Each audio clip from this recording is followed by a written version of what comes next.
Hello there, it's Mike. And Katie. And Rayfully. It's episode 218. Teenage Mutant Ninja Turtles Mutant Mayhem. This week on... Cup of Rad.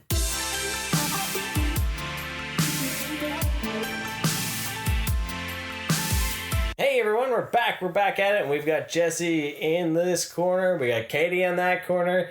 We're all in the corners. There's Joker to the left of me, Joker to the right of me, and I'm stuck in the middle with you. We've got a Ninja Turtles episode for y'alls. Yay! And I'm actually not Ray Fillet. I'm sorry for the What? False advertising. false advertising earlier. I apologize. That's your Halloween costume. Because I think I've come up with 2 Halloween costumes just today for you. That's his third that he's come up with me what was the for third today. one? So what were the earlier ones? Was Totoro. Totoro. Oh, that's right. Why Totoro? Because apparently I'm going to be snuck into Japan in his carry-on luggage, and I'm going to be stowed in the overhead compartment. And he's going to feed me peanuts, but I have to be dressed as Totoro so I can pop out occasionally and scare people. Well, that seems legit. Right? I mean, yeah. I agree with this story wholeheartedly. This seems exactly like what life should be. Yeah. Okay, well, that makes sense. That's we'll just quit our jobs. You can be Totoro, and we'll just travel the world. You're just gonna sneak into countries as Totoro? Yeah. I mean, eventually I could probably just get my passport photo taken as Totoro. I would just save a lot of time. Yeah, maybe next time I renew it, I'll just do that. Just show up like that and be like, "This is my photo." Show up into to the photo place, and it's like, yeah, I need to get a passport photo, and okay, just stand over here, and then just quickly throw on the head, just because I just need the head. It's not their responsibility for the picture, right? Yeah. You don't need the whole costume. No, just the head. Yeah. Just make sure it's not too shiny. That's what they care about. I'm down. I'm down with that. Just have to make sure it's not smiling either, right? No, just deadpan Totoro. Okay. Yeah. Okay. But we're not here to talk about Totoro. We're here to talk about Ninja Turtles. Yes. Yeehaw. Ninja friggin' Turtles. Finally a new reimagining, I guess? Karate Turtles? Karate lizards? Yes. Yeah. Yes. Yeah. I know you were super, super excited for this one. Mm-hmm. The moment it went on sale, you came running into me telling me that I was dying for it to go on sale. It was a pre-advanced tickets in other surrounding ones, but not our local theater. So it was very exciting when we were able to get that. And then, of course, to be getting it earlier. As an early release, which is even more fantastical there. So, because you're so excited, I say give us your quick review. 5-second spoiler free review. 5-second spoiler review, free review. It was an adorable reimagining of the turtle mythos that led me laughing and cheering, and I'm excited to watch it again. So it's definitely worth it. There you go. That's fantastic. Jesse. Yeah, I would agree. It was utterly delightful and really made me want to see more. Made me feel like I want to see more of the turtles in this universe. I think, they got off to a great start, and I'd love to see more of it. So we have adorable. We have utterly delightful. I'm scintillating. Go with scintillating. Scintillating? Yes. Okay. Scintillating turtle universe. I was going to say fantastical as well. I thoroughly enjoyed it. I really loved the humor in it, the heart that was in it, the silliness, the action. I thought it all came together really well for an introduction to this universe, while also not being repetitive or too long and drawn out, and it still felt fresh enough, even though so much of that story has the idea of it's been told, but the way it was told felt fresh, and the movie itself just flew by and made me excited to be able to watch more. You just liked all the milking. I loved all the milking. I mean, that was the best part. Hey, spoilers. It's scintillating. Had to add milking to the scintillating review. It's funny.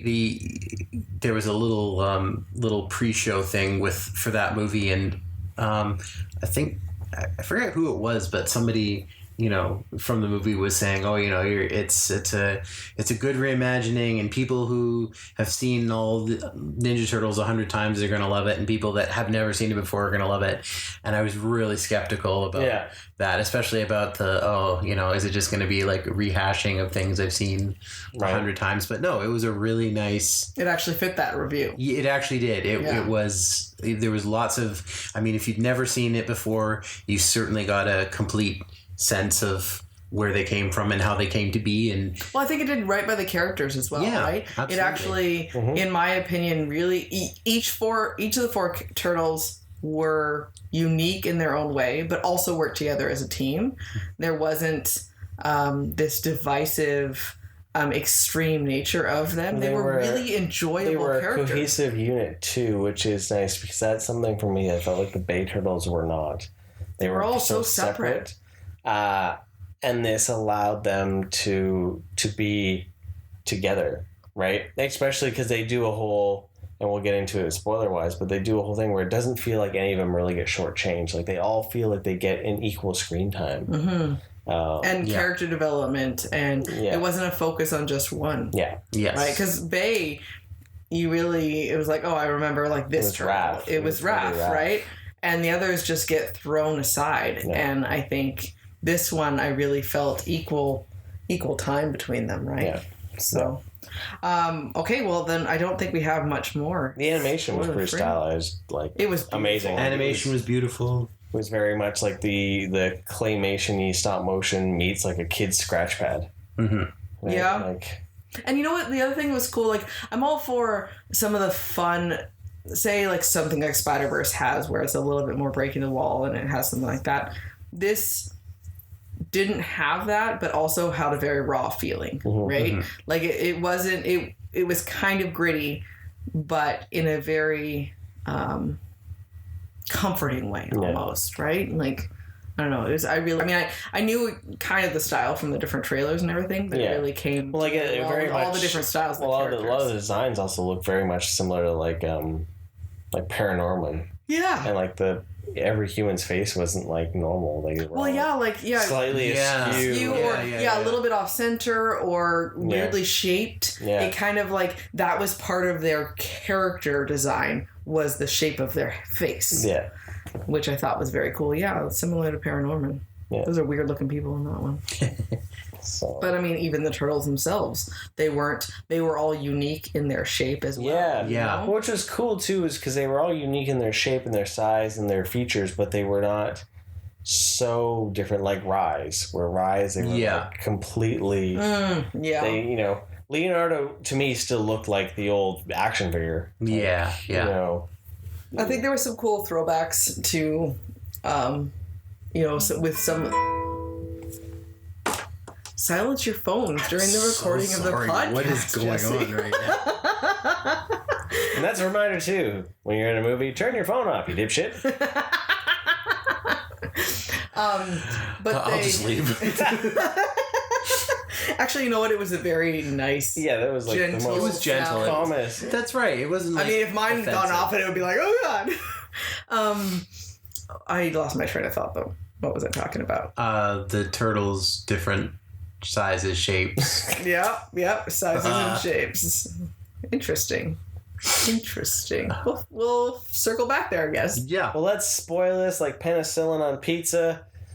Let's talk about spoilers. That was a weird phrasing that we're using. There is not. It's not. If for some reason you need to leave after such a short time with us because you need to go and see this movie, because I think collectively would all recommend going and seeing this movie. Totally. Go see it. If you want to have spoilers free, then come back. You can finish this. If you don't care about spoilers, please go still see the movie and continue on with us. And there might be more turtly goodness talk throughout it. I mean, like the fact that penicillin is from the original movie. Oh, there we go. Okay, spoilers ahead. Let's go. I mean, like with penicillin? To be fair, like discombobulated, incoherent spoilers that you'll probably forget by the time you see it anyway. I know, because we just go all over the place. Because we just go all over the place. Yeah. But yeah. Do we? Yeah, we do. Yeah. Okay. So one of the biggest themes that seem to be continuing through this movie, pretty much start to finish, was milking. I've never heard the term milking so frequently. I have never watched a Teenage Mutant Ninja Turtles movie that used the word nipples as much as this one. That is for damn sure. Nipples, right? That was. I still don't know how they were milked. Like, it seemed like they were like stabbed through the shell. Well, I don't know. Like somewhere that's what the where they were machine connected looked to the like. machines. I mean, apparently this is the thing. The Hyper Milker 2000. Yes. Yeah. Like, wait. Let's talk about this whole milking thing. Well, but, like, how were they warns them, and they were like, "If the humans will get you, and they'll milk you. If humans get it, they'll put you in a lab, and they're gonna milk you." Yeah. That was the big overlying warning about humans. I mean, yeah, and then they end up. But now we learn it's not the humans; it's actually that's right. The Utron, probably. We assume. Well, her name is Cynthia Utron. I know, so which is like, if it's not that way, then it's probably just a coincidence. But it's definitely the mad scientist, so we'll at least just go with that. Just because her hairdo looked like a weird purplish brain does no indication. Doesn't mean not at all. Right? Not at all. Not at all. But yeah, they're attached to this movie, and then I assume because they were kind of like pressed into it, that wherever they were like attached to it, were they like bleeding them? Like, I don't know. Right. What were they? Like, I don't know. Was it a giant like just sucking on their cells? Like, I don't. Because it wasn't. They didn't say. Pulled the ooze out of them. It didn't say where they were sucking. It was just sucking their whole body. Like, can you see how it's not their blood?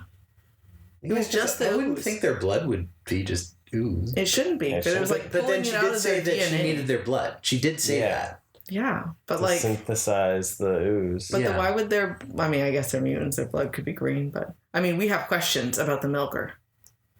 I think you two just want to be put in the milker and find out what happens. Just feels like it.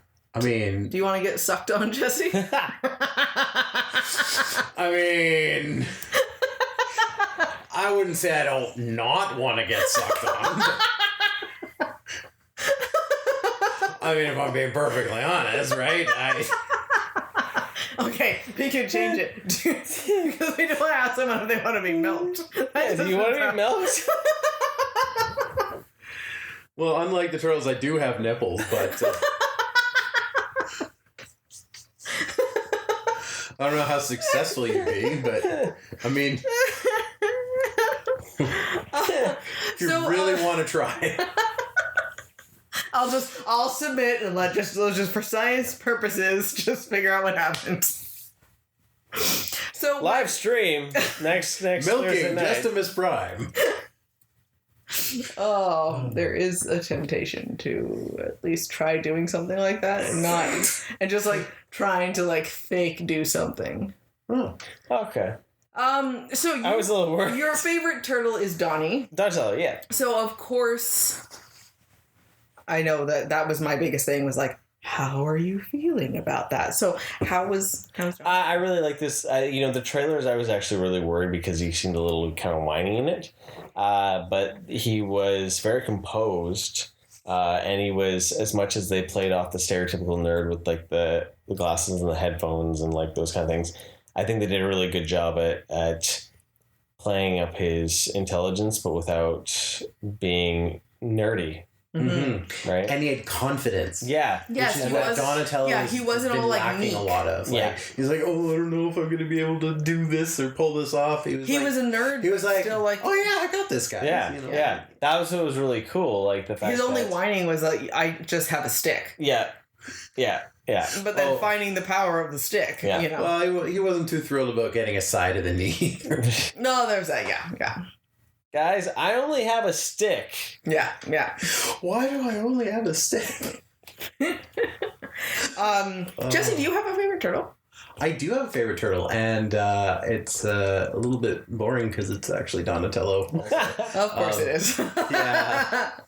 But yeah, no, same thing. Like I was really happy with this portrayal of Donatello and seeing him just because there's so many times where I feel like Donatello just seems to be like so different from the rest of his brothers because he's just, they so focus on the science aspect or the nerd aspect or what this. And so it seems to almost have put up a divider, but I loved that they all just felt like brothers in this, and they all had like a good rapport, and they all felt they didn't one treat wasn't each trying. other. Yeah, they didn't treat each other like one was better than the other or stronger than the other. I love that Raph and Leo were not fighting. They would mock Leo about things, about kind of being like, well, you're trying to be the leader, but you're just being a rat idea, but they weren't mean about it. No. It wasn't Raph ever being like, well, I need to be the leader. Yeah. He was just like, no, you're the leader, but like, come up with a better plan. Can you just do better? Yeah. Do better. Yeah. That's exactly it. Oh, that's cool. Yeah, I agree. What about you? What is your favorite? I honestly I've always liked Mikey. Mm-hmm. So I was so excited today because I did full on like Mikey bounding outfit today, which I was so proud of. But I liked that he wasn't a like hardcore class clown. Yeah. You know, they still played up with his ability to kind of fly by the seat of his pants and just be very free flowing and let's just see what happens. But he wasn't like extreme silly or like super beach bro idea. You know, he didn't sound like he was stoned. Yeah. You know, and I did appreciate that. So I think the most Mikey he was when he was vibing with Gecko. Totally. Like and that. then that was great. Yeah, right? that was because awesome. you have those moments and you're like, no, that's totally cool, right? Yeah. But if he had been like that the entire movie, it wouldn't have felt right. Yeah. You know, like that's one thing with the Michael Bay one. It was just so frustrating the way he was. It was just so stereotypical, like just so extreme. Yeah. All of them were very extreme in their personalities, right? And they just fit together so well. Even Leo, he wasn't. I love that he. I know our favorite line almost was the idea when Leo saw April for the first time, and it was all about him. Was just all about the sprang into action, and it was like I think all of his hormones hit all at once. Yeah. And that was so perfect to describe some of his motivation. Yeah. That then kind of just catapulted him forward into his development of saying, "Hey, you know, we need to try this. Okay, we need, you know, taking those." Somewhat irresponsible leaps into trying to change their life, right? Yeah. Because I think they show that they were at this perfect teenage age to take some of those risks that you do need to progress your personality and your life forward. And I think that was a great way of showing it. Yeah. He obviously was very head over heels in love with and fascinated by her. But it wasn't overdone, over the top, where he was just like drooling about it, like he couldn't think, or like it wasn't obnoxious, right? Yeah. No, you didn't have like the Looney Tune eyes popping out of his head. And so I overall, I think they were all done so respectfully. Yes. With real care and love for each and every one of them. Those kids did a great job voicing those characters too. Because they really fit so well into it. They were very good. They got the personality and it was really well done. Yeah. So the turtles, they and you love this. How did they learn how to be ninjas? So they learned how to be ninjas through like old cheesy 80s like instructional self-defense videos, and then watching and imitating old kung fu movies and things like that. And I mean that was just wonderful. And that, you know, I was saying like I really like the, you know, the whole, when it comes to Splinter, like I love the storyline with, you know, Hamato Yoshi and the history of that, and like the you know, bringing his culture and whatnot and all that. So, I mean, I absolutely love that. But this was such a fun and silly way to bring about this aspect of the character. And I wasn't mad at all. Like, you know, sometimes, you know, you mess with the origins and you're like, oh, really? That's kind of... But you know what? I did not care. It did not lessen the character at all for me. Well, because like this version of Splinter wasn't mean. No, he was not. Cared. No, he cared. Because, like, I think if I go back to even just, like, even Rise or the Bay stuff, Splinter was a dick. He wasn't dumb either. He was mean and crass. Like in this movie. Yeah. So then, like... Yeah. So then, he wasn't an enjoyable character. Yeah. So then, like, you see this here where yeah, he was still, even though it's different, he was caring. I felt so sad when he threw that surprise party and then they just ditched him. I was heartbroken. I was like, oh, the parent in me just came out. Oh, yeah, I was like, oh. I mean, the only upside to that was that, you know, he made it so comedically ridiculous, like with the cardboard cutouts with all the Chris's. With all the Chris's. We all know this is the best Chris, dude. This is the best Chris. You know, with his eyebrows. Yeah, you know, and Splinter, if no one's mentioned, was voiced by Jackie Chan, and he just has amazing comedic timing. Mm-hmm. Like, he is so good. He just the way he delivered his lines was fantastic. Yeah. And the other interesting thing was when he was fighting. We noticed that the way that Splinter fought was exactly how Jackie Chan would have fought those fights if he had been Jackie Chan in that fight. So that's fantastic. and it was great. I was really happy to see that. Well, that first when he just like takes that guy out and like bashes him in the face with his own baton, that was like probably the most brutal in the movie it had been. Oh, right? I know. It was like, oh, right damn, he's like, not. oh. Yeah. Well, I love way back when he first started telling the story, like he totally had that old, like the dad of like, I know you've heard this a million times, but I'm going to tell it to you again. Mm-hmm. And it allowed, because he was telling the story rather than you watching it firsthand, allowed for that flexibility that if something was a little bit off, it's still the old man telling the story. Yeah. But it's great when he's like, well, yeah, so I was older, so you were younger, so this is why this is, and it's totally a legit reason, and it totally makes sense, and why are we questioning it? Yeah.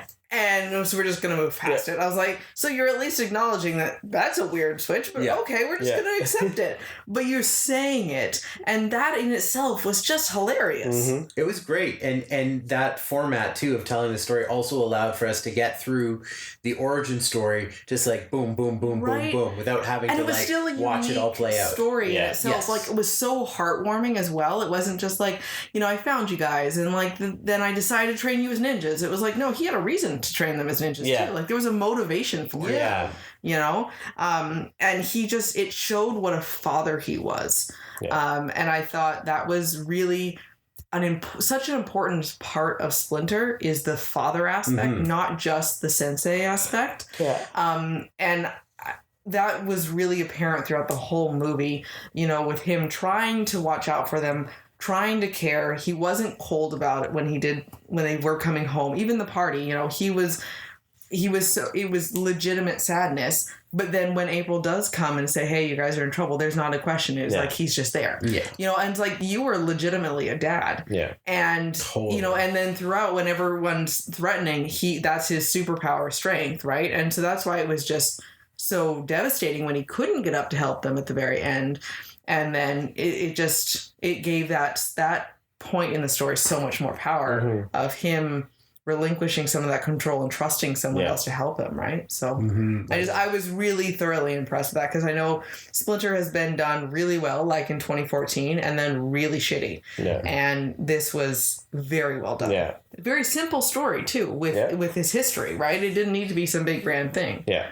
Yeah, and there was no ego to him whatsoever. Yeah, it was just purely, you know, coming from a place of, these are my boys and I want to protect them, right? Yeah. And it wasn't, so I think you were more sympathetic to him when he was like, you can't go out, you can't do this, because you really actually understood where he was coming from with it. And it wasn't just, and then even just, you know, right off the bat, seeing little interactions with humans and how poorly it can go. Like, you sort of... You're like, okay, I get it. Yeah, I get it. You're not trying to be... I don't even want to let my son out amongst people, because people suck, right? People are terrible, right? Yeah. People are the worst. So when we first went to the movie, you said, I'm hoping to see some ninjaing, and... For the first part of the movie, there wasn't a lot of ninja stuff going on, right? Ninjaing? I don't know. Ninjaing, yeah. Ninja moves, how about that? When we got to the first fight scene and they didn't know what to do, I was actually curious to see what your reaction would be. Yeah. So that was interesting, because... as it turned out, that first fight scene was where he gets the side to the knee. Donnie gets the side of the knee, and I had remembered seeing that in the trailer and thinking, oh man, is this just, are they going to be just like bumbling, clumsy, Yeah. or are they actually going to know how to fight? So it's interesting that turned out to be in the very first fight scene, because I saw that and I was like, okay, here we go. And they were very clumsy, and like I think Donatello even said, like, I've never been in a real fight before. Yeah.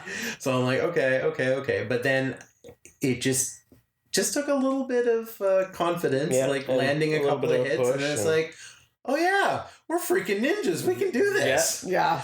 And from there it went much better. But you could see not only the inexperience, but the lack of cohesion and teamwork in that first fight, right? Like, I love that it wasn't over the top, though. No, it wasn't. Like, we're flying, getting in each other's way, and it's all extreme, and we're all trying to fight for the first person, like, to hit. Like, they were still looking out for each other. They were still just, like, fascinated what they could do and what... Like, this is what it feels very like. much a very more defensive fight than like offensive, for sure. Well, and I think it's important to know, like, the difference between, say what we think about with Kiddo when he was doing karate, like, you learn all these moves, but then when you're up against someone who is not doing those same moves at you in some choreographed fight. It's 100% how do you do this, and you don't know the other person's strength, and you don't know how many, your all of a sudden now you got to watch all your surroundings. Like, there's so much more to it.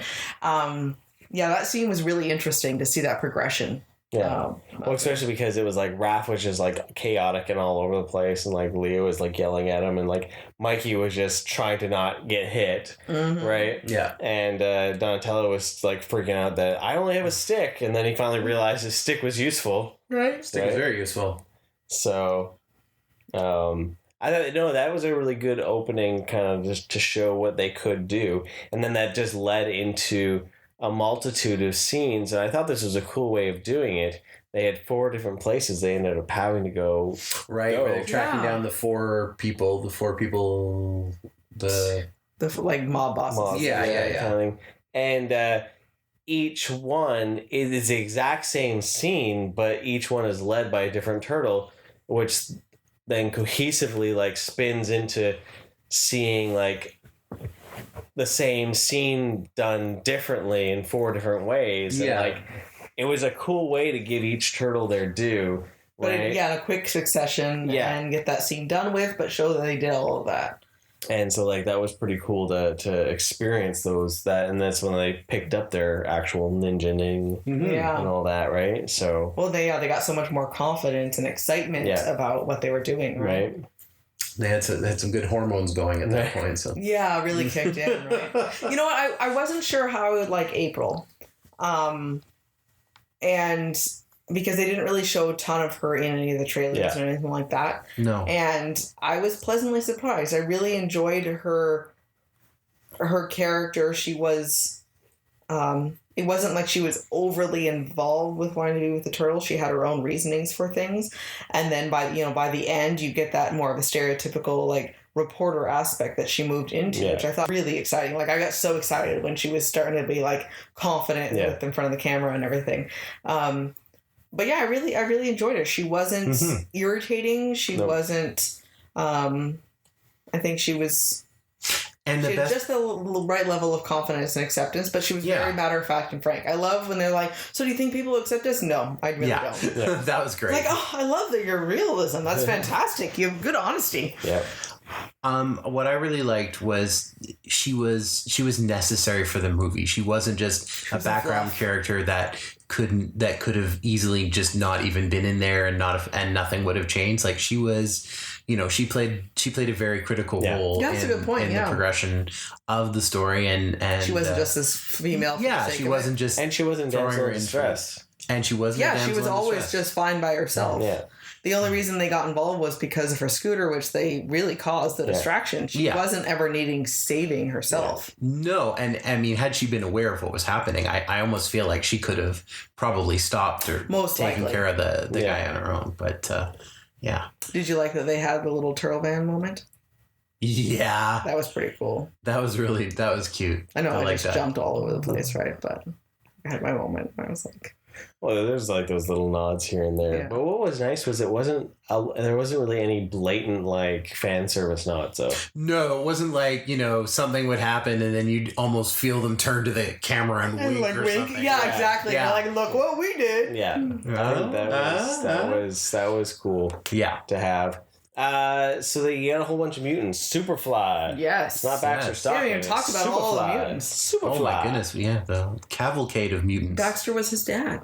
I know. That's one of the big changes, though. Right? Yeah, Is that definitely. I was Baxter curious about Stockton? that too. I'm like, okay, are they going to get like melded together or something like that? Yeah, that's what I was wondering if maybe that's what happened, but no, it was just he grew up. He was like a little baby fly in the opening sequence where we first get introduced to. It'd be interesting that Baxter it Stockton, could in the future the concept is Baxter going to then be mutated into a fly at all. Could be. Yeah. Right? Because you had this fly then left over, that still then opens that door for potential of that. No, because we don't know what happened to him, right? No, we don't. So I was actually concerned with, after seeing the trailer and how many mutants were going to be in this, I was like, oh my God, are we just going to get bogged down in all of these unnecessary mutants and it's going to take away from everything? But they did it really well. It was really well executed. You had all of your classic mutants in there: Bebop, Rocksteady.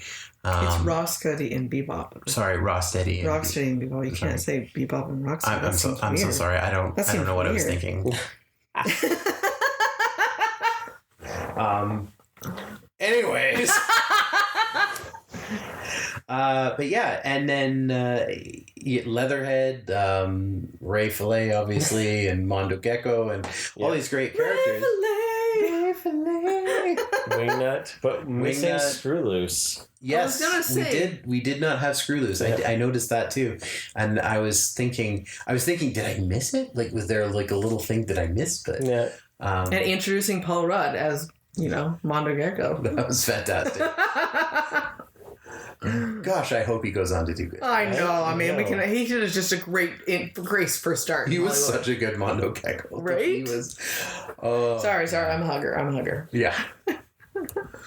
But yeah, I really enjoyed seeing the personalities of all the mutants and just having such a completely different storyline with how things turned out with all of these, quote unquote evil mutants. Yeah. In the end, just completely realizing that Superfly is we don't actually want to kill all the humans. Like, this is actually not cool with us. Mm-hmm. I love Wingnut's little I don't know if I can handle seeing everyone's faces that we've killed and they're gonna haunt me in my dreams. It's I'm like, whoa, okay. that's a little dark, but okay. I mean, that's a legit concern. So that's fair. That's fair, Wingnut. Yeah. I thought I was interested to see, were they going to have more of the mutanimals just revolt and change, and then you're going to have, because you could see kind of those few of them, and I'm like, okay, so are we going to have a split between the mutants? Right. And I really actually enjoyed that they all went with the turtles, and then they could all fight Superfly, and it was a cleaner way to kind of progress the story with the idea of being more accepted with the turtles, with the humans. Because if you had mutants fighting each other, it would have been more muddied and it would have been harder to really go that way. And so, you could always have the potential of them splitting off, but at the moment, they're showing just a different way to actually exist and be okay and a much more positive life. It was a refreshing, uplifting story about it, right? Yeah, finding your people. Yeah, it's almost like it's trying to tell you that people that are different aren't necessarily bad, right? What? Imagine that. Yeah, it's a brand new concept. I know. It's like, wow. You've broken some ground that a lot of people won't be able to handle. I know. I'm and it's personally intense. I feel like I'm gonna have to write some apology letters now. So what did you think of Scumbug and Splinter? Oh, match made in heaven! Like, oh my god! You know, it's so funny He because checks every day to see if there's other mutants available. as soon as Splinter was talking about not being able to find someone to, I'm like, oh, he's gonna end up with one of the. Yeah. Well, there's gonna be something. Yeah. Well, then as soon as he started talking, I was like, it's gonna be that. It's gonna be this guy. Yeah. It's gonna be Scumbag. Yeah. Oh, that was yeah. But you know what? There's a positive message there. No matter how old you are, you can still find love. You still find. Yeah. Yeah. You'd still find a disgusting cockroach to spew into your mouth. Exactly. The ripe old age of 35, you know. So Speaking of cockroaches, poor Frank. Poor Frank, indeed. That was heartbreaking. Frank was my only friend, and then I ate him.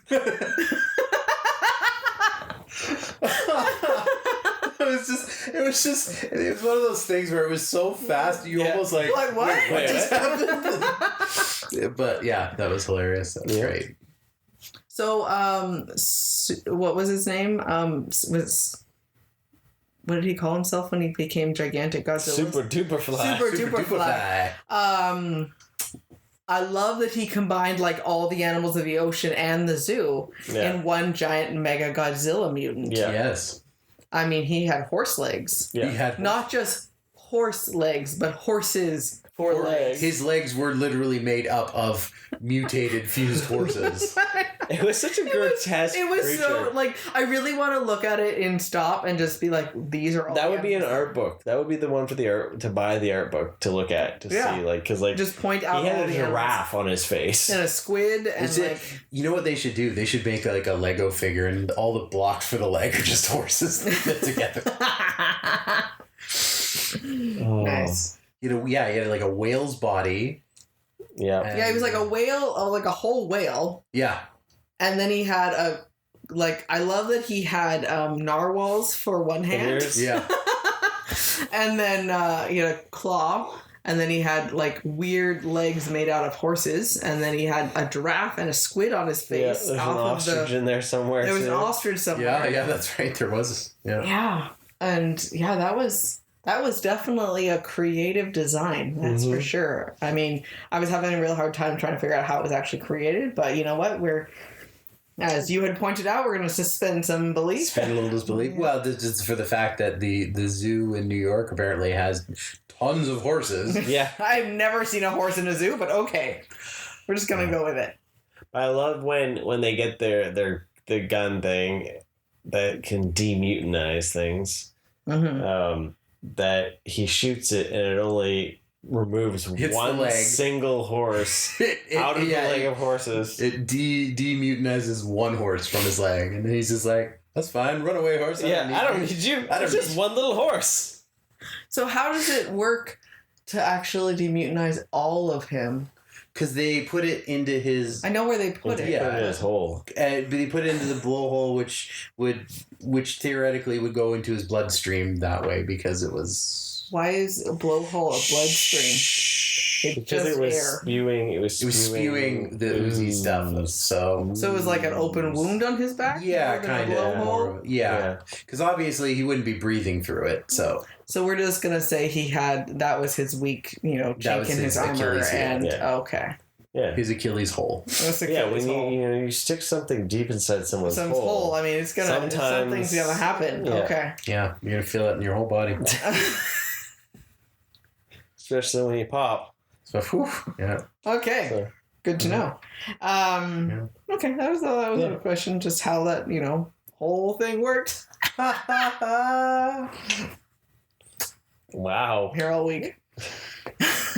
Well, as I said earlier, with leg made of horses, I imagine it wouldn't be very stable. Oh, God. You're like, I'm stuck in the middle of you. So what did you think of the ending? The fact that the turtles actually get to come out of the shadows? Loved it. That made Honestly, me really happy. Made me so much more happier than I thought something like that would be. Like, I didn't, I think, you see, like, not just with the turtles, but with any hero where it's kind of like they just, the end of the movie, they slink back into the shadows and they don't. It's like, I don't need your thank you. They don't get Yeah. they don't get an acknowledgement or whatever. And so it was really refreshing to see them just like, get exactly what they wanted. They're brought in to be part of regular society. They get to go to high school. It was weird seeing them without masks on, though. It was. Super weird. It was. It was like, how did they see? Right? That was, honestly, that was the only thing that bothered me. I love that they went to school. I love that they got acceptance. Like, I was so, I can't find the word to describe this scene. I really, really... Scintillating. Always scintillating. Effervescent. I don't know, my heart effervesced with the idea of the... Should we call an ambulance? Right? with the humans being so helpful to them in the fight. Yeah. Like, that made me so happy. Yeah. And so I love that they had all this acceptance. I didn't like that they took their masks off because all of a sudden the ninja disappeared, in my opinion. It's like, no, just because the masks are off doesn't mean they just stopped knowing martial arts. But True. It was still just like that little bit of Yeah. See, I'm so used to it in the IDW comic, they take their masks off a lot. So then there you go. Right? I literally saw it, and both me and Kiddo were like, what is happening? Well, makes sense. Like, I wouldn't want to sleep in that thing. Yeah. Yeah. It makes... Right? Why would we... It's just a piece of clothing. Yeah. You know, it feels as if it's like a part of them. Well, that doesn't make any sense whatsoever, right? No. So, you know, when I think about all this stuff, it's like, okay, yeah, that's totally fine. Yeah. But yeah. But it's like Mario's hands, though. Yes, like you mentioned, true. right? Like, well, yeah, I said, was it worse than when Mario took his gloves off? That Mario's was worse. Okay. Little sausage fingers. Yeah, that really bothered me. For some reason, I don't know why. It's like what cocktail weenies. What did you guys think about all of the mutants moving in with them at the very end? It's like a little frat house. Yeah. That was pretty interesting. It was kind of cool to see that they were creating like a little mutant town. Yeah, a little mutant community. You know, and it was nice to see like everyone seemed so happy, and it was good to kind of, I think, show that they could do that, right? And it was cool to see how welcoming they were. That it wasn't like, well, it's the turtles and then you guys. Yeah, you know, because for them, as much as they want to be part of the human world and they're trying to move into that, you're still going to have, you know, you're okay. You're part of this bigger world, but you're still going to have your local community of people that really know your life. Yeah. And there is something to that in our everyday world where we're still going to have a small group of people that know and are experiencing a lot of the same things that we are and that we choose to be around on a normal basis. And so that's a good reflection of a more of a real world, right? No, totally. So. Totally. Yeah, I thought it was great. I mean, it showed to, I think that, you know, these turtles, they're not out for vengeance. They're not out for, you know, they're not seeing the world in black and white. There's just like, we see something wrong. We want to help fix it. Yeah. But, you know, we're not going to hold a grudge or think that, you know, we're better than them or anything like that. So yeah, I thought that was, again, very refreshing. And that was one thing between them and April, both with their motivation to be helping in the first place was just to be able to be liked and to be accepted. And once they dropped that, they were more of their authentic selves. And what's the right thing to do? What is the thing that needs to be done? What is the thing that is actually going to make a difference in the world? And by doing that, now everyone was appreciative of it. So, you know, changing that motivation behind it, right? And so that progression into becoming just the teenagers that knew martial arts to the superheroes more and those defenders. And you got to see that motivation unravel in this movie and to really find its footing. Yeah. I thought that was really, really cool. Yeah, because it was refreshing because we haven't really experienced that in any of the Turtle movies before. There's been really no drama. No. Because it wasn't like, well, we have this responsibility. We have this, like, you know, Splinter was basically like, screw the humans. Like, you don't owe them anything, really. And to have them find that intrinsic reason as to why they actually want to help people, you know, that I thought was really refreshing. And it wasn't forced feeling. It felt very natural. Yeah, this is probably the most human the Turtles have ever been in film. Mm-hmm. right? Like Yeah, really yeah. cutting down to making them have a core without seeming hokey. Yeah. So Yeah, I was really hopeful to go into the movie and at least enjoy it, but I was still very hesitant. yeah, I mean, nothing will ever beat the 2014 series for me. It was just so perfect, and movies have just not really hit that edge of really being enjoyable characters, and you're never going to be able to have one movie hit that same level of a whole years of TV show. But I was really blown away by how much I like this movie. And the more we talk about it, the more I'm like, yeah, this was good. Oh, yeah. No, I could see it again in a heartbeat. Yeah. It 100% felt like the people involved really cared about the turtles, really cared about the characters. Doing them right, and doing a good job with it. But also, you know, with enough knowledge of the characters that they could, you know, change things up and throw in they some understood new the stuff base there. core of the But character. they still had the base core of the character. Yeah. Yeah. They definitely wanted to create something that was their own fresh stamp. And I think they did not that. feel so foreign to the characters. Yeah. Yeah. So, which is difficult to do because you're trying to you're trying to appeal to an extremely loyal and extremely at this point old fan base that's been around for diverse age for of people, 40 years, right? Basically, and you're also trying to like get the new people interested. Oh yeah, well the fact that the Turtles has had so many reboots throughout its career, like you know, the 87 cartoon alone was a reboot from the comics. Yes, because it dumbed it down, it made it kid friendly. Then the 90s movie was its own thing as well, and then you had the Next Mutation, which was another like reboot. Yep, there was the 2003 animated series. Yeah, and then the 2012 there, right? The Nickelodeon, and then you had the Bay Turtles and Rise. But in that, you had the 2007 movie that was its own thing as well. Oh yeah, right. Oh yeah. So, like, you've had so many in such a short time. Well, and this one too. While we had a little bit of an origin, it was a different style of origin that actually really pushed quickly the characters on. You know, that there's a lot of possibilities for them right now. It doesn't feel very stagnant and stuck and repeated, right? Yeah.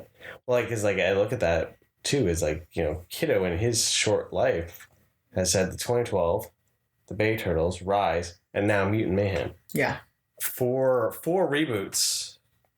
Yeah. In 13 years. Yeah, that's pretty crazy. Right? Like, so that's a lot to deal with. And then if you think too, like, then there's even like the IDW comics as well. Yeah. They've had that universe. They've had the animated universe from each of the animated shows that have been out. And now they've gone back to do an 87 style cartoon as well. The turtles that are part of like the Power Rangers aren't the same turtles that are part of the IDW regular series, or even the ones that have like gone on to be with Batman and gone on to be with the Ghostbusters and like so maybe at some point now it's become so saturated that they feel like they can just do whatever the hell they want because there's just as long as you can put a stamp that creates something different. I think so. Kiddo seemed to really enjoy it too, which was nice. He did. And I think one of the most significant and important things is that I was able to enjoy a movie that did not end with anyone slipping them a G.I. Joe card. That's true. That is very true. And there was no onion rings. And there was oh my god, that's the first time we mentioned onion rings this entire we went for like 48 minutes. That's got to be a record. That's got to be a record.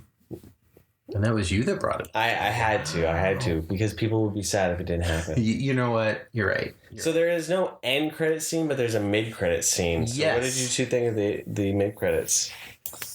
Well, first, Mikey's hilarious. No, I thought it was fun trying to show them a little bit more of their hobbies that they were getting into school. But I was curious to see what there would be a hint of another villain in the mid credit. Like that's what I was hoping for, right? Yep. So at first I thought it was just going to be the Utron with it because, you know, just them alone, scanning them to show they were still there, they were still hunting them is fine. Yeah. But then to see the silhouette of the Shredder and have the Utron say, bring me Shredder to basically capture them, I was like, oh shit. Yeah. Yeah. I think that'll change once a sequel does hit. I think it'll change it drastically, because not only are you going to have someone that fights, Yeah. you potentially could bring the foot in as well, which will change the whole dynamic of what they could do with these turtles. Mm-hmm. So Yeah, I'm curious to see how then their story of the Shredder is. yeah. How they actually bring that in. Like, is he a mutant? Is he, because obviously with Tsurai knowing about him, like, Is he are they going back to the Utron version of the Shredder? there was an Utron Right. version of the Shredder? Yeah. Oh, that would make more sense then. So, But yeah, like that was definitely interesting to see. It was cool that they did bring that in there. yeah. But yeah, I think my only hope is that they don't have it such a big thing show up with so much intensity that it's overwhelming. Yeah. Like I don't want it to be drawn out, but to have a little bit of like, we need to go from, jogging before we start sprinting. We need to learn how to run a little bit. Yeah. Sure. Right. Sure. That's my look. I just hope we get like some really good ninja action out of it. Absolutely. Well, it should push them. Ninjing. We hope that. Ninja and ninja. Ninjaning, yeah. Ninjaning. Well, I would hope that they would see that there is a need to be more of on the offense for things and trying to stop things, and that they would start having those training moments more things, and not so much just school, right? One thing that we didn't see a lot of that there have been some very cool moments of in the past is like the teamwork combo attacks with the turtles. So maybe like training towards that, and the next one would be something that could do that. And I was talking too about how I was trying to think of like possibilities of how if say Shredder shows up, if he might then somehow coerce some of the mutants onto his side. Yeah. But the more I think about it, the more like I would be 100% okay with if he didn't actually coerce any of the mutants. It was just the and foot. he was just with the foot. He was just a big enough threat that all the mutants had to band together. That would be actually pretty and that cool. would and Something I would different. totally be fine with that. Like I would not have. We don't any need to problem have them seeing as the bad guys. Rocksteady and Bebop as his henchmen. Yeah. I don't. I would be completely fine if that was the case. So Yeah, I agree. There's so much speculation, and we're in this giant realm of unknown. Mm-hmm. So who knows how long it'll take for the next one to ever see the light of day. We could be hitting 4 or 5 years. Are we going to see some like cockroach rat babies? Most importantly, that is the question. I mean, he's only Are they going to have siblings? He's only 35 years old. Yeah. I Depends on how old she is, I guess. I mean, it would be perfect segue for him to like break into the talk with them because This is how we're on the show. I would. That's how I want the next movie to open. Is he's sitting them down to give them the talk. Splinter's sitting them down to give them the talk because he's realizing that April's coming over. I was gonna say, as long as he isn't gonna try to like ask me about what April's doing there, Yeah. So that's what's kind of interesting is like, throughout the movies and everything, there's always been one turtle that's had a crush on April. Yeah, they always changes. And it changes. Yeah. So, or even in the TV shows, right? Yeah. Like, That's true. for the 2012, it was Donnie and April. Yeah. Yeah. I love that. You've had more of the It was Mikey in the Bay. Bay ones.